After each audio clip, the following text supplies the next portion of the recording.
What's up, everybody? I'm Steven here with Tiny House Listings, and this is the first video of a new series that I'm starting that just kind of goes to show you the affordability of a tiny home.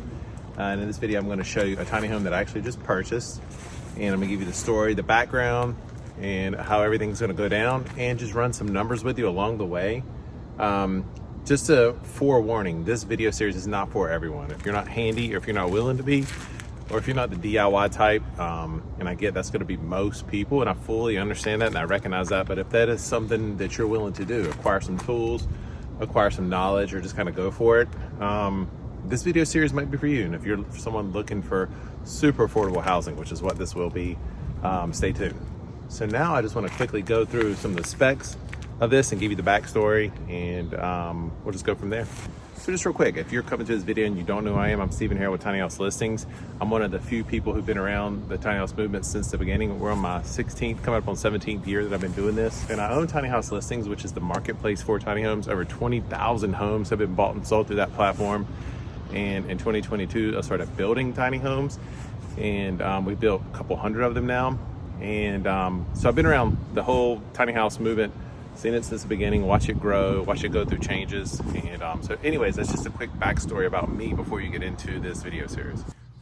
So I love to find deals on Marketplace, and I came across this tiny home. I saw it, and I had some exchanges back and forth with the owner. We negotiated the price to what I thought was an absolute steal. And I think you will too when you see a little bit more about this tiny home. But anyways, in this whole video series, we're going to go through the build of it, because right now it's just a shell. And we're going to take you through the whole process. We're going to show you numbers and just give you an idea of how cheaply you can own a tiny home if this is the route you want to take. So anyways, this tiny home is actually in my front yard right now, and it's 16 by 8. As you can see, it has some nice wood accent on the front. It has metal. As we go around and I show you more information, you'll see that it still definitely needs more work. It has the mobile home style axles, which are great if you don't plan to move a lot. These will get you wherever you want to go. So you can see as you move around to the back here, the metal has not been completed. The home's been wrapped.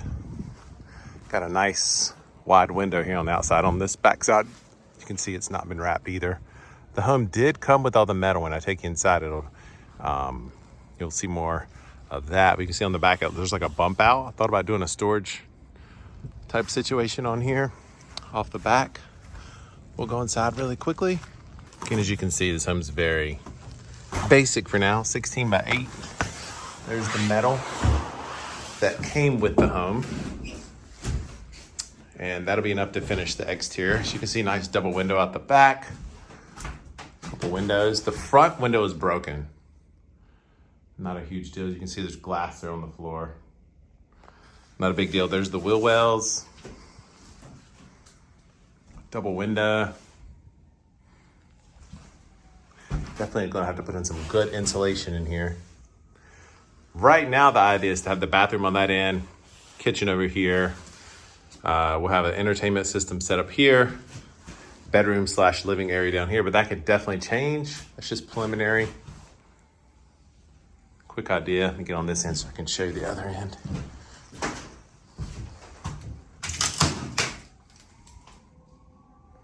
So the idea is, the vision for this tiny home is to see how affordably it can be done. And we're going to be finding a lot more marketplace deals to finish this out. That being maybe new insulation that was left over from a previous construction project locally.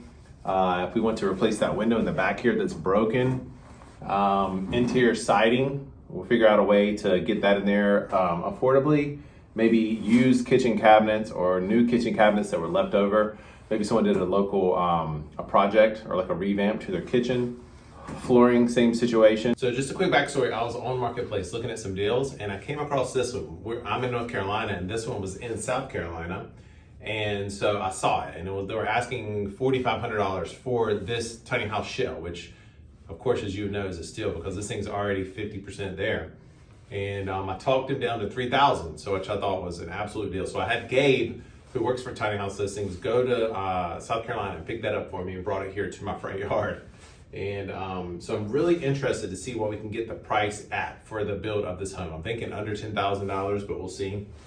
And again, I fully acknowledge this is not the route or the approach that everyone is going to want to take with the tiny house. Most people are not going to be willing to have the tools or use the tools or get the knowledge or DIY. I realize that. We've actually done surveys. Over 90% of people say they never intend to build their own tiny home, which is fully fine. I completely understand that. And this is probably not for you. And if it isn't for you, maybe you'll just find some entertainment value from this. But if it is for you, maybe it'll inspire you to go out and find a deal for yourself. Or maybe you have a builder build a shelf for you and you finish it out yourself. But another thing too is we also are planning to make this one fully certified as we go. So we don't know if we're going to use Pacific West Associates, which is who we already use, or NOAA. We'll definitely go one of those two routes. And that'll be really good because most RV parks, tiny house communities will not let your tiny house in unless if it's certified. And the reason for that is their hands are tied. The local jurisdiction they're in want to see some sort of certification. Otherwise, it could be a fire hazard. It could be a danger to a lot of people. And I fully get that. I used to go against that and I didn't think it was the best idea, but I understand now why it's done. But anyways, I'm excited to see how this project turns out. And maybe by the time you watch this video, the other videos will be along, so we'll have a playlist. But until then, stay tuned. Thanks for watching. We'll see you in the next video.